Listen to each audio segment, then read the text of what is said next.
Hello दोस्तों, आपका मेरे चैनल स्टडी बडी 10 पे स्वागत है। आज हम सेकंड चैप्टर MPSC 001 का पढ़ेंगे। चैप्टर का नाम है लोकतंत्र, बुक का नाम है राजनीति सिद्धांत। आज के चैप्टर में हम लोकतंत्र क्या है, लोकतंत्र के प्रकार कितने होते हैं, लोकतंत्र का इतिहास क्या है और लोकतंत्र के सामने चुनौतियाँ क्या क्या आती हैं, इनके बारे में पढ़ेंगे। दोस्तों, मैं ये छोटे छोटे नोट्स तैयार करता हूँ टॉपिक्स के बारे में कि लोग तो इसमें आप पेपरों में इसके बारे में फिर बना के लिख सकते हैं। इन पॉइंट्सों को आप ये थोड़ा सा दिमाग में याद रखेंगे, पेपर के टाइम पे पढ़ेंगे तो आपको ये पॉइंट्स ध्यान में रहेंगे कि हाँ ऐसे ये इतने पॉइंट्स थे और ये पॉइंट थे, इनके बारे में हम थोड़ा बना के फिर लिख सकते हैं। मेरी तरफ से कोशिश रहेगी कि मैं उन पॉइंटों को थोड़ा सरल तरीके से समझा सकूं। बाकी आपको अगर कुछ प्रॉब्लम लगे तो आप कमेंट करके मुझे इम्प्रूवमेंट के लिए सुझाव दे सकते हैं। चलिए तो हम वीडियो शुरुआत करते हैं। आज का चैप्टर लोकतंत्र। लोकतंत्र क्या है? सबसे पहले तो इसकी परिभाषा हमारे सामने आती है। इसकी परिभाषा को कैसे एक्सप्लेन करेंगे? किसी भी आंसर को स्टार्ट करने से पहले कोई भी वो लोकतंत्र का पूछा गया हो तो उसमें आप छोटी सी उसकी डेफिनेशन दीजिए। पहले लोकतंत्र क्या है, उसके में किसी विचारक की द्वारा कोई परिभाषा दी गई, अगर आपको कोई याद है तो उसकी विचारक की परिभाषा विचारक के नाम के साथ देंगे तो आपका नंबर प्लस होता है एक आंसर में। अभी हम लोकतंत्र की परिभाषा। लोकतंत्र शब्द ग्रीक शब्द डेमोक्रेसी का रूप है, जिसका अर्थ होता है राज्य या राष्ट्र की जनता, और जिसका अर्थ होता है राज्य राष्ट्र की जनता, और तंत्र का अर्थ होता है स्वयं शासन करना। और एक सरल शब्दों में एक ही परिभाषा होती है कि लोकतंत्र का मतलब होता है लोगों के द्वारा चलाई जाने वाली शासन प्रणाली। यानी लोगों द्वारा जो चुनाव में वोट डालकर अपना प्रतिनिधि चुना जाता है, तो वे अपने प्रतिनिधि को चुनते हैं जिससे वो उनकी इच्छाओं को पूरा कर सके, उनके अधिकारों को पूरा कर सके, उनकी मांगों को पूरा कर सके। वे अपने प्रतिनिधित्व को खड़ा करते हैं। जैसे उनके क्षेत्र में कोई नेता है जिनको वो पसंद करते हैं, उनके कार्य उनको पसंद है, तो उनको वोट देके उनको जिताते हैं, उनको शासन प्रणाली में व्यवस्थित करते हैं। ये लोकतंत्र है। आप इसको ऐसे बनाकर लिख सकते हैं सरल भाषा में। अतः लोकतंत्र का अर्थ हुआ राज्य की सारी शक्ति जनता के हाथ में हो।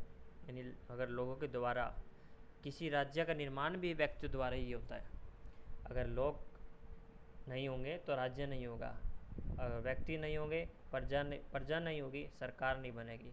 जैसे सरकार का नेतृत्व करने वाला कोई स्थायी व्यवस्था नहीं रहेगी।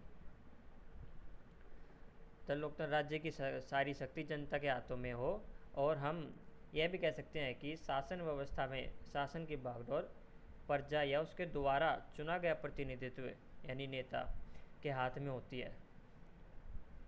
इसे लोकतंत्र कहते हैं। फिर हम एक ये विचारक हैं प्रोफेसर सीले के अनुसार प्रजातंत्र उस सरकार को कहते हैं, यानी प्रजातंत्र लोकतंत्र का ही रूप होता है। प्रजातंत्र यानी प्रजा के द्वारा लोकतंत्र चलाया जाना, तंत्र प्रणाली चलाया जाना। तो प्रजातंत्र उस सरकार को कहते हैं जिसमें प्रत्येक व्यक्ति भाग लेते हैं। प्रत्येक व्यक्ति द्वारा किसी सरकार का निर्माण किया जाता है। सभी की इच्छाओं, मांगे, विचार, सभी अपने विचार प्रस्तुत कर सकते हैं। सभी बुद्धिजीवी हैं वे व्यक्ति, सभी को हक है अपना विचार प्रस्तुत करने का। सभी एजुकेटेड हैं, जो जानते हैं अच्छा बुरा क्या है, कि हम इस व्यक्ति को चुनने से हमारी भलाई हो सकती है, तो वे उस व्यक्ति को अपने प्रतिनिधि के रूप में चुनते हैं। तो लिए प्रत्येक व्यक्ति भाग लेता है, प्रत्येक व्यक्ति की सहभागिता है। हर एक वोट मायने रखती है चुनाव किसी सरकार को बनाने में। ये हो गया हमारी परिभाषा। उसके बाद हम लोकतंत्र के इतिहास। लोकतंत्र का इतिहास कैसा रहा है, कैसे आया है, बढ़ता हुआ, इसको हम थोड़ा सा परिभाषित कर सकते हैं। अगर हमें लोकतंत्र के बारे में विस्तारित प्रकृति बतानी है, जैसे लोकतंत्र की प्रकृति का विवरण कीजिए, लोकतंत्र का कैसे चलता आया, परंपरागत कैसा था, कहाँ से प्रारंभ हुआ, परिभाषा दे के उसकी फिर प्रकृति बताने, प्रकृति और इतिहास सब इसी में आता है सब कुछ। तो हम उसको पॉइंट में ऐसे एक्सप्लेन कर सकते हैं, जैसे कि फ्रांस में लोकतंत्र का आरंभ 1789 की क्रांति से हुआ। फ्रांस और रूस में निरंकुश शासन राजशाही था, उसको उसको परिवर्तन करके लोकतंत्र लाया गया, जिसके लिए क्रांति की गई थी। वहाँ पे बहुत लंबी क्रांति चली थी, बहुत जान माल की हानि हुई थी। 1789 में ये क्रांति हुई थी। इसके फलस्वरूप वहाँ से निरंकुश राजशाही का अंत हुआ और लोकतंत्र की स्थापना हुई। अगर लोकतंत्र की नहीं होता तो वहाँ निरंकुश राजशाही रहता, फिर लोगों के द्वारा वहाँ पे शासन प्रणाली बनाई जाने लगी। 1791 के संविधान के अनुसार वोट देने का अधिकार संपत्ति के आधार पर था। पहले जो 1791 में सिर्फ जो पूंजीवादी लोग थे, जो बड़े बड़े तबके के लोग थे, जिनके पास पूंजी थी, अमीर थे, उनको ही सिर्फ वोट देने का अधिकार था, जिसके अनुसार जो घरेलू नौकर, बेघर व्यक्ति एवं भिखारी आदि जो दास थे, उनको वोट देने का अधिकार ना ही महिलाओं को वोट देने का अधिकार था। सिर्फ पुरुष, और वो भी सिर्फ गिने चुने जो पूंजीपति लोग थे, जो अमीर थे, तबका था जिनका समाज में, उन्हीं को चुनाव में वोट देने का, अपना प्रतिनिधित्व चुनने का अधिकार था। वो सिर्फ अपने ही हितों के बारे में सोचकर अपना एक प्रतिनिधित्व चुनते थे कि वो उनकी हित के लिए कार्य करेगा सिर्फ। इस प्रकार 1791 में सिर्फ 40 लाख पुरुषों ने ही वोट दिया, सिर्फ 40 लाख पुरुषों ने ही वोट दिया, ना ही महिलाएं, सिर्फ 40 लाख, बहुत कम। फिर 1848 की क्रांति के बाद सार्वभौम पुरुष मताधिकार हुआ। 1848 में क्रांति हुई, फिर उसमें फ्रांस, रूस में, जर्मनी में, क्योंकि वहीं से लोकतंत्र की देन फिर सभी जगह फैली है। पहले उन्हीं देशों में लोकतंत्र की स्थापना हुई थी। पहले चर्च तंत्र था, राजतंत्र था, फिर लोकतंत्र आया, गणतंत्र आया। लोकतंत्र को गणतंत्र कहते थे। तो 1848 की क्रांति के बाद सार्वभौम पुरुष मताधिकार, यानी सभी लोग, वो भी सिर्फ पुरुष को मताधिकार, मत देने का अधिकार संविधान में लागू किया गया। ये नियम बनाया गया।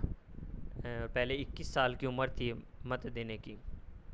फिर 1946 में महिलाओं को मताधिकार मिलना शुरू हुआ। उसके कई सालों बाद महिलाओं की स्थिति बहुत बदतर थी। पितृसत्तात्मक प्रणाली थी पहले, सिर्फ पुरुष ही सारा कार्य करते थे, पुरुष का ही वर्चस्व था, महिलाओं को इतने अधिकार नहीं थे। 1946 में 1848 के बाद फिर धीरे धीरे नारीवादी आंदोलन हुए, महिलाओं के सशक्तिकरण का विकास हुआ, महिलाओं को अधिकार दिए गए, महिलाओं को मताधिकार मिला। फिर 1946 में ये ऐसे आप लगातार करके इतिहास इसका दिखा सकते हैं सन वाइज। अगर क्रम में लिखेंगे तो आपको इम्पैक्ट ज़्यादा पड़ेगा आंसर में। 20वीं शताब्दी में अमेरिका क्रांति से ही आधुनिक विश्व को सर्वप्रथम लोकतांत्रिक सरकार, यानी सबसे पहले जो 20वीं शताब्दी में अमेरिका को आधुनिक विश्व में सर्वप्रथम लोकतांत्रिक सरकार मिली थी। लोकतांत्रिक सरकार का जन्म सब पहले इसी में होती है, अप्रत्यक्ष लोकतंत्र, यानी प्रतिनिधित्व को चुनाव हुआ था, जो अपने जनता ने वोट किया था। सर्वप्रथम बहुत बड़े पैमाने पर चुनाव हुए थे, वो अमेरिका में ही हुए थे। वहाँ पे चुनाव, लोकतांत्रिक सरकार और समाज प्रदान किया गया था। पहले जैसे प्रत्यक्ष लोकतंत्र था, प्रत्यक्ष प्रणाली थी, लोग समाज गुट, एक समाज के सभी सदस्य मिलकर बैठकर विचार विमर्श करके राज्य चलाया करते थे, वो प्रत्यक्ष लोकतंत्र। फिर अप्रत्यक्ष लोकतंत्र प्रणाली को अपनाया गया। उसमें जैसे जनसंख्या बढ़ती गई तो प्रत्यक्ष लोकतंत्र संभाली नहीं जा सकती थी, कुछ लोगों द्वारा संभाली नहीं गई, तो एक प्रतिनिधित्व को चुना गया, जिसके पास उसको शक्तियाँ दी गई पूर्ण नियम व कानून बनाने की, जो अब इच्छाएँ, जो प्रजा की मांगों को पूरा करेगा। सरकार को 3 शाखाओं में बांटा गया: कार्यपालिका, विधायिका एवं न्यायपालिका। कार्यपालिका के कार्य समाज सुधार के लिए कार्य करना, नियम कानून बनाना, और विधायिका को राज्य की सुरक्षा रखना, सुरक्षा के कार्य करना। न्यायपालिका का न्याय, कोर्ट कचहरी के कानूनों को न्याय करना, किसी भी अपराध का न्याय करना के बीच शक्ति को विभाजन किया गया कि राज्य की अलग अलग समूह संगठन बनाए गए। उसके बाद हम 20वीं शताब्दी के लोकतंत्र में लोकतंत्र का विस्तार, एक क्वेश्चन आता है अपने हमारी पिछले साल भी आया, तो उससे पिछले साल भी आता है ये, कि 20वीं शताब्दी के उपरांत लोकतंत्र की कैसे विस्तार हुआ, उसकी लोकतंत्रीकरण की लहरें आई थी 20वीं शताब्दी में। आप उसको फिर कर सकते हैं। जैसे महिलाओं को मताधिकार मिलना शुरू हुआ, जातिवाद को विषय में विचार विमर्श शुरू हुआ, जातीय भेदभाव को ख़त्म करने के लिए लोकतंत्र में उठाए गए, उनको अधिकार देना शुरू किया गया। प्रथम लहर में जैसे 19वीं शताब्दी में अनेक यूरोपीय देशों में लोकतांत्रिकरण आया। यह प्रथम विश्व युद्ध के पहले की बात है थोड़ी। तो उसमें यूरोपीय देशों में लोकतांत्रिकरण को लाया गया। द्वितीय लहर में प्रथम विश्व युद्ध के बाद, फिर उसके युद्ध के बाद यूरोप के अनेक देशों में स्कैंडिनेविया के देशों के साथ लोकतांत्रिक हो गए, और इन देशों के साथ मिलकर सारे लोकतंत्र, क्योंकि प्रथम विश्व युद्ध के बाद बहुत हानि हुई थी, तो अमेरिका ने यूरोपीय देशों की बहुत सहायता की थी, वहाँ भी लोकतांत्रिक सरकार अपनाने के लिए कहा गया था। तृतीय लहर में द्वितीय विश्व युद्ध के बाद नाजीवाद व फांसीवाद की समाप्ति के साथ ही जर्मनी व इटली में नए लोकतंत्र की स्थापना हुई। फिर उसके बाद चौथी लहर में लोकतंत्र में मुंह मोड़ चुके पूर्वी यूरोप के जो देश थे तथा अमेरिकी देशों में लोकतंत्र का पुनर्विकरण हुआ। जो पूर्वी देश के थे जिन्होंने लोकतंत्र को नकारा था, वो भी अब लोकतंत्र को अपनाने लगे। जो पहले वहाँ पर चर्च तंत्र ही चलता था, चर्चों का ही वर्चस्व था, उसके चर्च राजा को सलाह देता था और उस अपने नियम करवाता था, सिर्फ धर्म के आधार पर ही कानून नियम बनाए जाते थे। उन सबको परिवर्तन हुआ और लोकतंत्र की स्थापना हुई। फिर उसके बाद लोकतंत्र के प्रकार ऐसे कह सकते हैं हम, ये प्रत्यक्ष लोकतंत्र, ये प्रत्यक्ष प्रणाली भी कह सकते हैं, प्रत्यक्ष लोकतंत्र, प्रत्यक्ष प्रणाली भी कह सकते हैं। प्रत्यक्ष लोकतंत्र में जनता प्रत्यक्ष रूप से शासन में भाग लेती है तथा शासन की नीतियों का निर्धारण करती है। जैसे पंचायत हुई, कोई किसी उच्च व्यक्तियों का समूह संगठन हुआ, ऐसे करके प्रत्यक्ष लोकतंत्र का निर्माण किया करते थे पहले। फिर अप्रत्यक्ष लोकतंत्र का अपनाया गया, क्योंकि जनसंख्या बढ़ती गई, विस्तार रूप लेता गया समाज, तो अप्रत्यक्ष लोकतंत्र कामयाब नहीं रहा। तो फिर अप्रत्यक्ष लोकतंत्र प्रणाली अपनाई गई। इस लोकतंत्र में जनता अपने प्रतिनिधियों के माध्यम से शासन में भाग लेती है, अपने प्रतिनिधियों के शासन में भाग लेती है, उनको चुनाव में खड़ा करती है, वे उनके उदार में उनके हितों के लिए कार्य करते हैं। लोकतंत्र की अवधारणाएं, वास्तव में लोकतंत्र की अवधारणाएं, लोकतंत्र नागरिक और राजनीतिक स्वतंत्रता के लिए सहभागी है, राजनीति संबंधित प्रणाली है। ये नागरिक से रिलेटेड है, हर एक व्यक्ति से रिलेटेड है, राजनीति से रिलेटेड है, कैसे न्याय करना है, कैसे समानता, कैसे अधिकार बनाने हैं, इनसे रिलेटेड है, स्वतंत्रता के लिए सहभागी है। तो इसके कुछ ये अवधारणाएँ हैं, इनको हम पढ़ेंगे। पुरातन उदारवादी सिद्धांत अवधारणा, इसमें नागरिक और राजनीतिक स्वतंत्रता नहीं, पुरातन उदारवादी सिद्धांत, ये कुछ अवधारणाएं हैं, इनको ऐसे ही लिख देंगे, सिर्फ अवधारणाएं थोड़ा सा। अब पुरातन उदारवादी सिद्धांत में प्रत्यक्ष लोकतंत्र के बारे में बताया गया तक सारा का सारा, और अप्रत्यक्ष लोकतंत्र प्रणाली दोनों के बारे में बताया गया कि कैसे पुरातन में सिर्फ प्रतिनिधियों को चुनते थे, कुछ समूह का संगठन बना के राजनीति की जाती थी और सरकार का निर्माण किया जाता था। अभिजनवादियों का सिद्धांत की अवधारणा ये कहती है, जिसमें सिर्फ पूंजीपति लोगों के हाथों में सरकार देनी चाहिए, किसी गिने चुने बुद्धिजीवी लोगों के हाथ में सरकार का, समाज का बागडोर देनी चाहिए। बहुलवादी सिद्धांतों की अवधारणा ये है कि बहुलवादी सिद्धांतों की अवधारणा में ये होता है कि वह प्रत्येक व्यक्ति के हाथ में शासन की बागडोर होनी चाहिए, प्रत्येक व्यक्ति को चुनाव लड़ने का अधिकार होना चाहिए, सभी व्यक्तियों के द्वारा चुनी गई सरकार ही मान्य सरकार मानी जाएगी। भाई इसलिए बहुलवादी सिद्धांत अवधारणा का यह कहना था। प्रतिभागी लोकतंत्र, इसमें प्रतिभागी यानी सभी लोगों को भाग लेना लोकतंत्र में अनिवार्य है, सभी लोगों को वोट देने का अधिकार मिलना चाहिए, वही शासन प्रणाली अच्छी मानी जाएगी। मार्क्सवादी अवधारणा में कहा जाता है कि पूंजीवादी व्यवस्था का अंत करके हमें सिर्फ साम्यवादी यानी गरीब लोगों की सरकार ही मान्य लोकतंत्र माना जाएगा, जिसमें गरीब यानी जो शोषित वर्ग है उनके द्वारा ही जब कोई शासन, कोई लोकतंत्र स्थापित किया जाएगा, वो लोकतंत्र ही समाज के सुधार के लिए मान्य है। ये कार्ल मार्क्स की अवधारणा की मान्यता है। फिर लोकतंत्र के अन्य महत्वपूर्ण प्रकार, ये प्रतिनिधि लोकतंत्र, इसमें चुनाव में प्रतिनिधि करने के लिए ये भी प्रतिनिधिक लोकतंत्र, ये सभी सेम है। एक इस प्रतिनिधिक में वही अप्रत्यक्ष प्रणाली के बारे में हम एक्सप्लेन कर देंगे थोड़ा सा, तो प्रतिनिधि लोकतंत्र का हमारा पूरा हो जाएगा। लोगों के लिए कार्य करने के लिए जो प्रतिनिधि चुना जाता है और उनकी मांगों को पूरा करने के लिए जो लोगों द्वारा जो प्रतिनिधि चुना जाता है वो प्रतिनिधि लोकतंत्र कहलाता है। सहभागितापूर्ण लोकतंत्र, इसमें परस्पर निर्भरता का सिद्धांत फॉलो किया जाता है, यानी प्रत्येक व्यक्ति की सहयोग रहता है एक लोकतंत्र का निर्माण करने में, ये इसके बारे में है सहभागिता। मंत्रणात्मक लोकतंत्र, इसमें इसका विश्वास है कि सामाजिक संबंधों को ये नकारता है बिल्कुल, ये सिर्फ सार्वजनिक यानी पूरे बड़े तौर पर सामाजिक का हमें विकास करना चाहिए, किसी गिने चुने लोगों का विकास नहीं करना चाहिए। सभी लोगों को ध्यान में रखकर किसी नियम या कानूनों का निर्माण करना चाहिए, ना कि किसी पूंजीपति लोगों के चंदा देने पर उनकी सरकार उनके हितों के लिए सिर्फ नियम कानून बनाने चाहिए। सामाजिक लोकतंत्र में यह है जी समाज सुधार के लिए, समाज में जितने भी शोषणकारी हैं, जातिवाद है, वंशवाद है, नक्सलवाद है, ये बहुसंख्यक अल्पसंख्यक, इनके लिए समाज सुधार कार्य करना, ये सामाजिक लोकतंत्र है। सार्वभौम लोकतंत्र, सभी का लोकतंत्र है, सभी लोगों के द्वारा बनाया गया लोकतंत्र कहलाता है।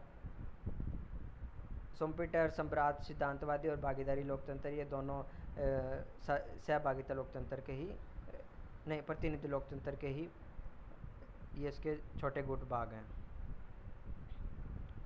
सभी को भाग लेने का अधिकार होना चाहिए वोट में, सभी को समानता है। फिर लोकतंत्र के सामने कुछ चुनौतियां हैं, लोकतंत्र के सामने कुछ चुनौतियां होती हैं।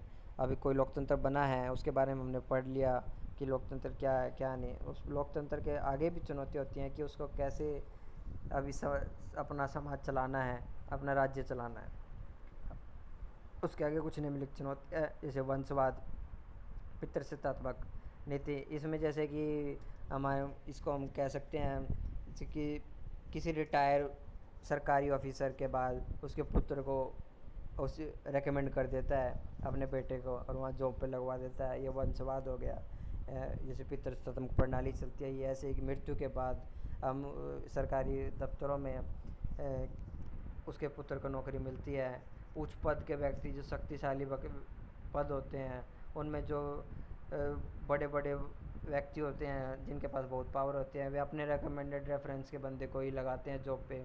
उसके इसकी एक हामियाँ होती हैं ये कि जो पढ़े लिखे बंदे हैं वे पीछे रह जाते हैं, उनको नौकरी ना मिल पाती है।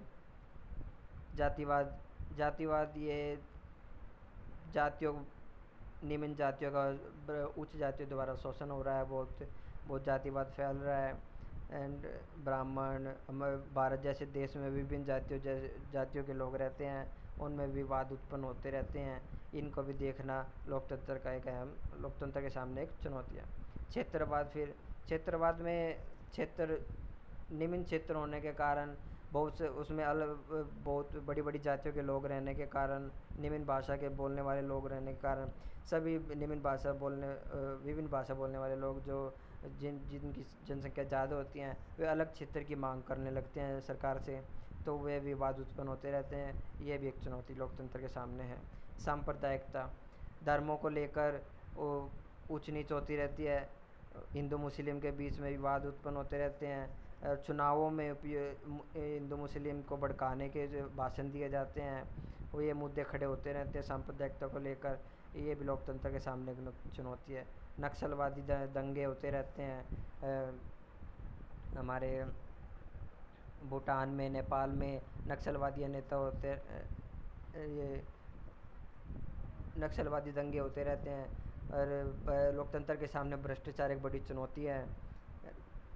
आज का समय हर एक जगह घूसखोरी चली हुई है, कहीं अब घूसखोरी का नाम बदल कर रेवड़ी कर दिया, अब रेवड़ी फ्री में रेवड़ी बांटी जा रही हैं, ये सब चीज़ चल रहा है। भ्रष्टाचार को ख़त्म करना लोकतंत्र के सामने एक बहुत बड़ी चुनौती है।